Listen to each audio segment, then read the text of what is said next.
Dear students, welcome to my channel. প্রিয় ছাত্ররা, আমার এই চ্যানেলে তোমাদের আবারও একবার স্বাগত। আজ আমরা তোমাদের ক্লাস 5-এর লেসন 9 দ্য বার্ডস আই অর্থাৎ পাখির চোখ এই গল্পটি, যেটি একটি মহাভারতের গল্প বা মহাভারতের থেকে নেওয়া একটি গল্প। তোমরা জানো মহাভারত একটি মহাকাব্য, তো সেই গল্পের বাংলা অনুবাদ এবং ওয়ার্ড মিনিং বা শব্দের অর্থ নিয়ে আমরা আলোচনা করব। Let's read. এসো আমরা পড়াটা শুরু করি। It was a bright and sunny morning. এটা ছিল আ ব্রাইট মানে আমরা বলতে পারি ড্যাজলিং, সাইনি, এটা উজ্জ্বল, and sunny morning. Sunny means full of sunlight বা রেডিয়েন্ট, অর্থাৎ রৌদ্রোজ্জ্বল একটি মর্নিং, সকালবেলা। এটি ছিল একটি ঝলমলে রৌদ্রোজ্জ্বল সকালবেলা বা সকাল। A large group of young boys gathered in the woodland with their bows and arrows. A large group of অর্থাৎ আমরা বলতে পারি a huge number of, অর্থাৎ বিশাল এক দল ইয়াং বয়েজ। ইয়াং মানে আমরা বলতে পারি টেন্ডার এজেড, অর্থাৎ অল্প বয়সী, অর্থাৎ অল্প বয়সী বালকদের এক বিশাল দল। গ্যাদার্ড অর্থাৎ আমরা বলতে পারি অ্যাসেম্বলড অর গট টুগেদার, অর্থাৎ জড়ো হলো বা একত্রিত হলো। কোথায়? In the woodland. উডল্যান্ড মানে আমরা বলতে পারি ফরেস্ট বা উডস, বনভূমি, অর্থাৎ বনভূমিতে। With their bows and arose. Bows মানে হলো আ ওয়েপন টু শুট অ্যারোজ, অর্থাৎ একটি অস্ত্র যেটা দিয়ে তীর ছোঁড়া হয়, অর্থাৎ এক কথা বলতে পারি আমরা ধনুক বা ধনুকগুলি। অ্যারোজ মানে কি? আ স্ট্রেট পয়েন্টেড ওয়েপন, মানে একটি ফলাযুক্ত, তীক্ষ্ণ ফলাযুক্ত সোজা একটি অস্ত্র, যেটাকে আমরা বলি তীর বা তীরগুলি এখানে।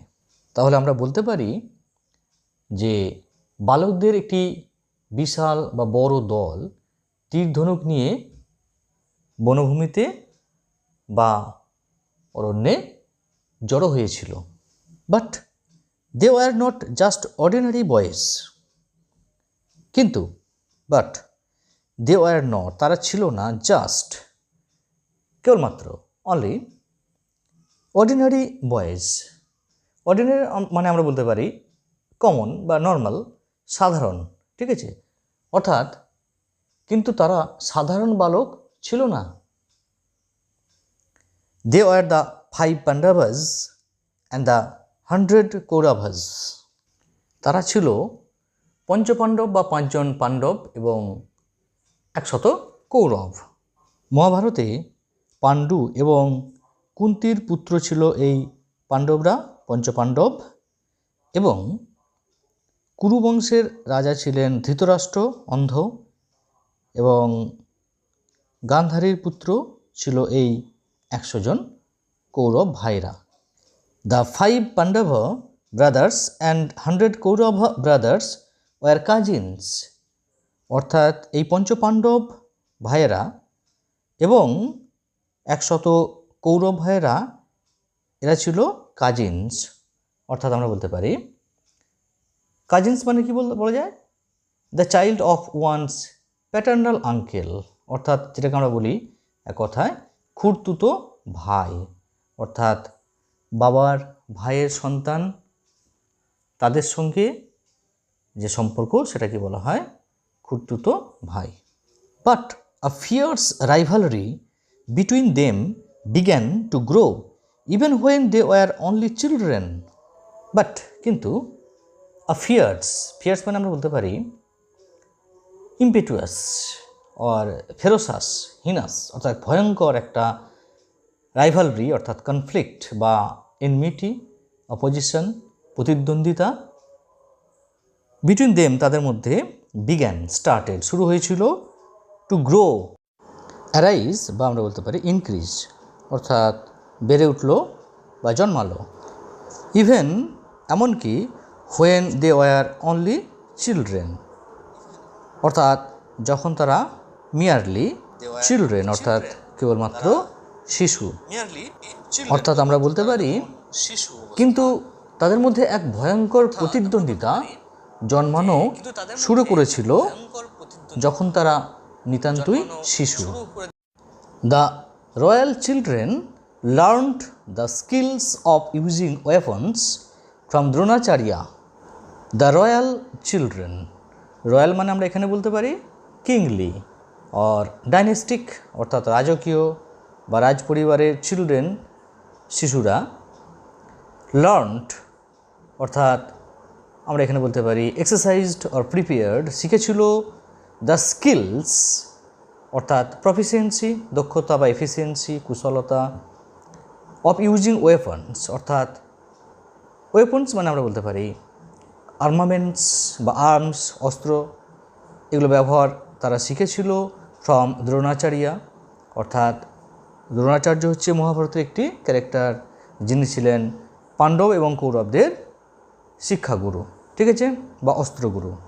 অর্থাৎ রাজপুত্ররা দ্রোণাচার্যের কাছ থেকে অস্ত্র চালানোর কৌশল শিখত। He was one of the greatest warriors of his time. He অর্থাৎ এখানে দ্রোণাচার্য, অর্থাৎ তিনি ছিলেন ওয়ান অফ দ্য গ্রেটেস্ট, তিনি ছিলেন অন্যতম একজন শ্রেষ্ঠ, গ্রেটেস্ট বা বেস্ট অর্থাৎ অন্যতম একজন শ্রেষ্ঠ ওয়ারিয়ার্স মানে আমরা বলতে পারি fighters, persons who fight in a battle or were, অর্থাৎ যিনি যুদ্ধে লড়াই করেন যে ব্যক্তি বা ব্যক্তিরা তাদেরকে আমরা বলি ওয়ারিয়ার্স বা ফাইটার্স, যোদ্ধা। অর্থাৎ দ্রোণাচার্য ছিলেন বা তিনি ছিলেন সেই সময়ের অন্যতম একজন শ্রেষ্ঠ যোদ্ধা। He had learned the secret of powerful weapons from Parashurama. He had learned, দেখো এখানে পাস্ট পারফেক্ট টেন্স ব্যবহার করা হয়েছে, অর্থাৎ তিনি আগে শিখেছিলেন, তিনি মানে এখানে দ্রোণাচার্য, গুরু দ্রোণাচার্য। দ্য সিক্রেট মানে আমরা বলতে পারি something that is kept hidden বা মিস্টিক, যেটাকে গোপন রাখা হয় বা রহস্যজনক বা নিগূঢ় করে রাখা হয়, অর্থাৎ গোপন বা গুপ্ত। অফ পাওয়ারফুল ওয়েপন্স মানে এইসব পাওয়ারফুল বা স্ট্রং, মাইটি, শক্তিশালী, পরাক্রমশালী যেসব ওয়েপন্স অস্ত্রগুলো ছিল, সেই সব অস্ত্রের গুপ্ত বিদ্যা বা ব্যবহার তিনি শিখেছিলেন ফ্রম পরশুরামা, অর্থাৎ পরশুরাম মহাভারতের আরেকটি স্ট্রং ক্যারেক্টার, একটা শক্তিশালী চরিত্র, যিনি ছিলেন এই দ্রোণাচার্যের গুরু। অর্থাৎ তিনি এক কথা বলা যায় যে তিনি শুধুমাত্র দ্রোণাচার্য নয়, তিনি কর্ণ এমনকি ভীষ্মেরও শিক্ষাগুরু বা অস্ত্রগুরু ছিলেন। অর্থাৎ তিনি পরশুরামের কাছ থেকে শক্তিশালী অস্ত্রের গুপ্ত কৌশল শিখেছিলেন। The Pandavas and the Kauravas were quick to learn, অর্থাৎ দ্য পাণ্ডাভাস অর্থাৎ পাণ্ডব ভাইয়েরা এবং দ্য কৌরভাস এবং কৌরব ভাইয়েরা were quick to learn, quick মানে আমরা বলতে পারি ফাস্ট, র্যাপিড, সুইফট, দ্রুত, টু লার্ন শিখে নিয়েছিল। অর্থাৎ আমরা বলতে পারি পাণ্ডব এবং কৌরবরা খুব তাড়াতাড়ি সব শিখতে পারত। দে সুন পিকড আপ ভেরিয়াস স্কিলস। দে অর্থাৎ তারা, সুন অর্থাৎ বলতে পারি আমরা কুইকলি, ইমিডিয়েটলি, তাড়াতাড়ি, পিকড আপ, এখানে পিকড আপ মানে আমরা বলতে পারি লার্নড বা ক্যাপচার্ড, শিখেছিল বা সব কিছু করায়ত্ত করতে পেরেছিল। কী না ভেরিয়াস স্কিলস, ভেরিয়াস মানে আমরা বলতে পারি ডিফারেন্ট, বিবিধ স্কিলস অর্থাৎ কৌশল। তাহলে আমরা বলতে পারি তারা খুব দ্রুত বিভিন্ন কৌশল রপ্ত করে ফেলেছিল। all the princes learned the use of all the weapons.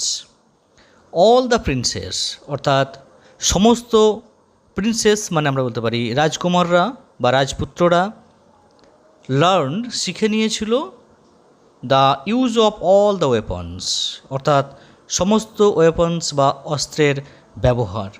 অর্থাৎ আমরা এক কথায় বলতে পারি যে সব রাজকুমারেরাই সব অস্ত্রের ব্যবহার শিখেছিল। Each of them had their own favourite weapons অর্থাৎ ইচ অফ দেম অর্থাৎ তাদের প্রত্যেকেই হ্যাড ছিল তাদের প্রত্যেকেরই ছিল দেয়ার ওন তাদের নিজস্ব ফেভারিট ওয়েপন্স। ফেভারিট মানে আমরা বলতে পারি চুজেন বা বিলাভেট বা ডিয়ার মানে একটা প্রিয় বা পছন্দসই ওয়েপন্স মানে অস্ত্র। অর্থাৎ আমরা বলতে পারি প্রত্যেকেরই নিজস্ব প্রিয় অস্ত্র ছিল। Duryodhana and Bhima favoured the mace অর্থাৎ দুর্যোধন যিনি ছিলেন কৌরবদের জ্যেষ্ঠ ভ্রাতা অর্থাৎ বড় ভাই, অ্যান্ড ভীমা ভীম ছিলেন পাণ্ডবদের মেজ ভাই অর্থাৎ 2 নম্বর ভাই। ফেভার্ড মানে আমরা এখানে বলতে পারি লাইকড বা তাদের প্রিয় ছিল কি না দ্য মেস মানে কি বলবো আমরা a heavy weapon with a spiked metal head অর্থাৎ একটি খুব ভারী অস্ত্র যার মাথাটি একটি ধাতুর তৈরি এবং সেখানে থাকবে স্পাইক অর্থাৎ কাঁটাযুক্ত হবে। A heavy club typically having a metal head and spike অর্থাৎ গদা। দুর্যোধন এবং ভীম গদা পছন্দ করত। Yudhishthira's choice of weapon was the spear. Yudhishthir যিনি ছিলেন পাণ্ডবদের জ্যেষ্ঠ ভ্রাতা তার চয়েস তার যে লাইকিং পছন্দ বা পছন্দসই ছিল কি পছন্দসই ওয়েপন ওয়াজ দ্য স্পিয়ার মানে আমরা বলতে পারি লান্স, স্পাইক বা বল্লম বর্ষা। ঠিক আছে, অর্থাৎ যুধিষ্ঠিরের পছন্দের অস্ত্র ছিল বল্লম। Arjuna was fascinated by bows and arrows. Arjuna বা অর্জুন যিনি ছিলেন পাণ্ডবদের তৃতীয় পাণ্ডব ওয়াজ ফ্যাসিনেটেড মানে আমরা এখানে বলতে পারি অ্যাট্রাক্টেড বা গ্রেটলি অ্যাট্রাক্টেড অর্থাৎ তিনি মোহিত থাকতেন বাই বোজ অ্যান্ড অ্যারোজ অর্থাৎ তীর ধনুক। ঠিক আছে, তাহলে আমরা বলতে পারি যে অর্জুনের প্রিয় অস্ত্র ছিল তীর এবং ধনুক। The twins Nakula and Sahadeva were most comfortable with swords. The twins মানে আমরা বলতে পারি two siblings born on same day অর্থাৎ যারা দুই বাচ্চা যেটা একই দিনে জন্মগ্রহণ করে অলমোস্ট একই সময়ে। One of two children or animals that are born to one mother at the same time অর্থাৎ একই মায়ের গর্ভে জন্মানো দুজন শিশুই বলি বা আমরা কোনো অ্যানিমেলস হতে পারে যমজ। ঠিক আছে, তাহলে দ্য টুইন্স অর্থাৎ দুজন যমজ ভাই ছিল নকুলা অ্যান্ড সহদেব অর্থাৎ নকুল এবং সহদেব। ওয়ার মোস্ট কমফোর্টেবল এরা সবথেকে কমফোর্টেবল মানে আমরা বলতে পারি ফেল্ট ইজ উইথ স্বাচ্ছন্দ্য বোধ করতো উইথ সোর্ডস অর্থাৎ weapon with long handle long blade and handle অর্থাৎ যাকে আমরা বলি একটি লম্বা ফলক এবং হ্যান্ডেলযুক্ত অস্ত্র যাকে আমরা বলি তরবারি। দুই যমজ ভাই যারা ছিল পাণ্ডবদের চতুর্থ এবং পঞ্চম ভাই ভ্রাতা তারা তরবারিতেই বেশি স্বাচ্ছন্দ্য বোধ করত। The Guru treated all his disciples equally. The গুরু এখানে গুরু দ্রোণাচার্য ট্রিটেড অর্থাৎ আমরা বলতে পারি বিহেভড বা অ্যাক্টেড আচরণ করত অল হিজ ডিসাইপলস মানে আমরা কি বলবো লার্নার বা পিপল বা ফলোয়ার এখানে আমরা বলতে পারি শিষ্যগণ অর্থাৎ গুরু দ্রোণাচার্য তার সকল শিষ্যদের সাথে ট্রিটেড অর্থাৎ আচরণ করত ইকুয়ালি বা আমরা বলতে পারি উইদাউট ডিসক্রিমিনেশন, সমানভাবে বা ইউনিফর্মলি, বা আমরা বলতে পারি ইনডিসক্রিমিনেটলি অর্থাৎ সমভাবে বা কোনো রকম অসাম্য ব্যবহার তিনি করতেন না। অর্থাৎ আমরা এক কথায় বলতে পারি যে গুরু তার সব শিষ্যদের এক নজরে দেখতেন বা সবার সঙ্গে সমান রকম বা সমান ব্যবহার করতেন। But he liked Arjuna the most because Arjuna practised this art with great concentration. But কিন্তু হি লাইকড তিনি পছন্দ করতেন অর্জুনা মানে অর্জুনকে দ্য মোস্ট মানে সব থেকে বেশি তাকেই পছন্দ করতেন। বিকজ কারণটা কি, অর্জুনা প্র্যাকটাইজড অর্থাৎ অর্জুন প্র্যাকটাইজড মানে আমরা বলতে পারি এখানে প্রিপেয়ার্ড বা এক্সারসাইজড বা কালচার্ড, রিহার্সড অর্থাৎ অভ্যাস করতো বা অনুশীলন করত দিস আর্ট এই বিদ্যাটি অর্থাৎ এই ধনুর্বিদ্যা উইথ গ্রেট কনসেন্ট্রেশন প্রচণ্ড, গ্রেট মানে আমরা বলতে পারি প্রোফাউন্ড, প্রচণ্ড কনসেন্ট্রেশন, অ্যাটেনশন বা আমরা বলতে পারি ইন্টেন্টনেস, একটা অভিনিবেশ বা একাগ্রতার সঙ্গে তিনি তার এই বিদ্যা অনুশীলন করতেন।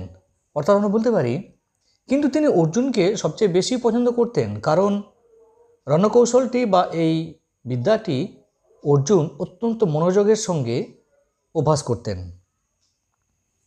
Soon he became the best archer among all.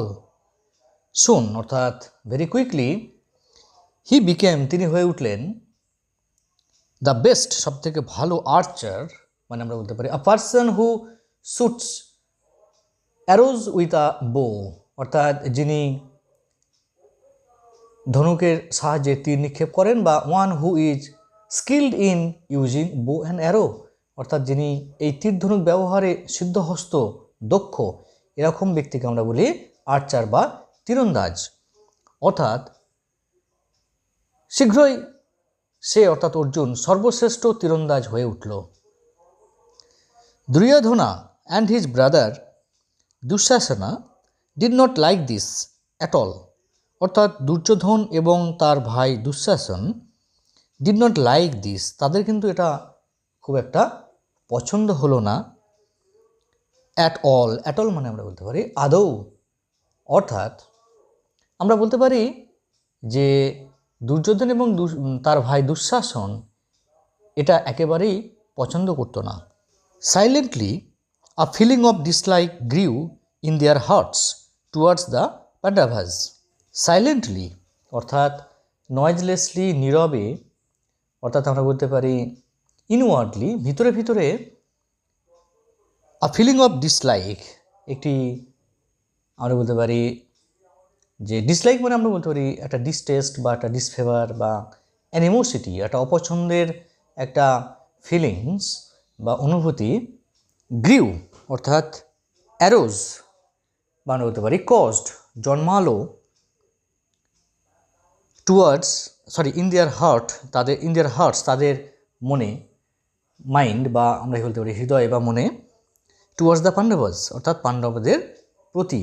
অর্থাৎ আমরা বলতে পারি যে নিঃশব্দে তাদের হৃদয়ে পাণ্ডবদের প্রতি একটি ক্ষোভ জন্ম নিল। One day they openly criticised their guru for showing favour towards Arjuna. One day একদিন দে ওপেনলি, দে পাবলিকলি মানে আমরা বলতে পারি আনহেজিটেটিংলি অর্থাৎ খোলাখুলিভাবে কোনো রকম ইতস্তত না করে, ক্রিটিসাইজড মানে আমরা বলতে পারি ডিসঅনার্ড বা ডিফেন্ড, এখানে সমালোচনা করলো বা নিন্দা করেছিল কাকে না দেয়ার গুরু তাদের গুরু দ্রোণাচার্যকে, ফর শোয়িং মানে এখানে দেখানোর জন্য, ফর ডিসপ্লেইং ফেভার মানে আমরা বলতে পারি একটা কাইন্ডনেস বা একটা বায়াসনেস, একটা পক্ষপাত দেখানোর জন্য টুয়ার্ডস অর্জুনার প্রতি।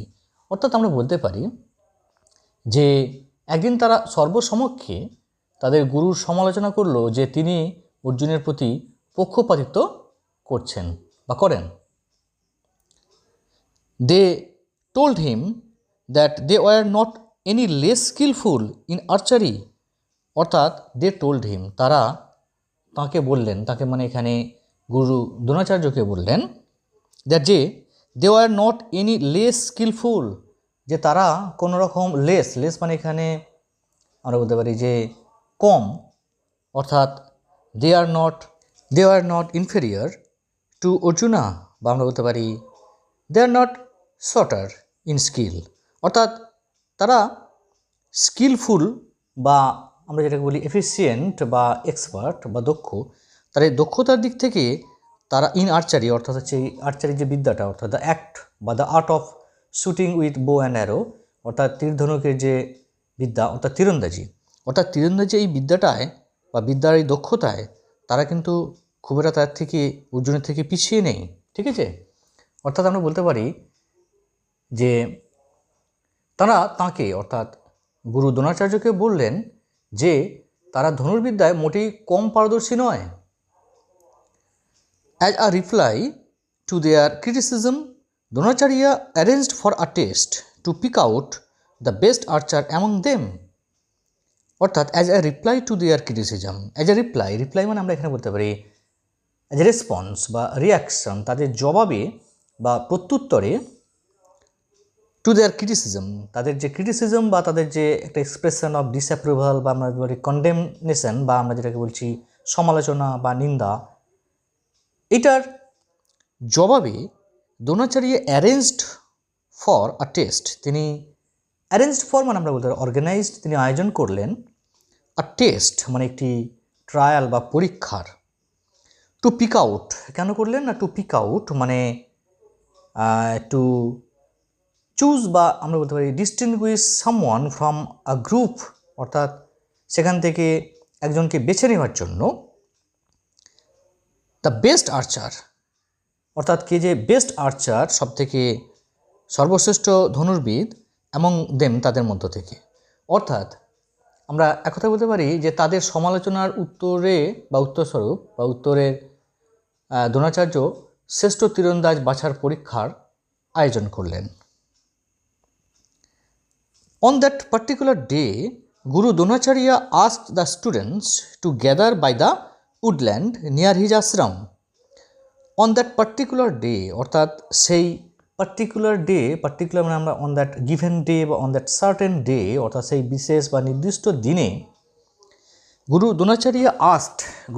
দ্রোণাচার্য বললেন দ্য স্টুডেন্টস, তার যে ডিসাইপেলস বা ছাত্রদেরকে বা আমরা বলতে পারি এখানে শিষ্যদেরকে, টু গ্যাদার, টু অ্যাসেম্বল জড়ো হতে বা একত্রিত হতে, বাই দ্য উডল্যান্ড, অর্থাৎ বাই দ্য মানে আমরা বলতে পারি বিসাইড দ্য উডল্যান্ড, অর্থাৎ সেই অরণ্যের পাশে, নিয়ার হিজ আশ্রম, তার সেই আশ্রম যেখানে তিনি থাকতেন, সেখানে তিনি তাদেরকে একত্রিত হতে বললেন। অর্থাৎ আমরা বলতে পারি সেই নির্দিষ্ট দিনে গুরু দ্রোণাচার্য তার ছাত্রদের বললেন যে তার আশ্রমের নিকটে বনভূমিতে এসে একত্রিত হতে বা জড়ো হতে।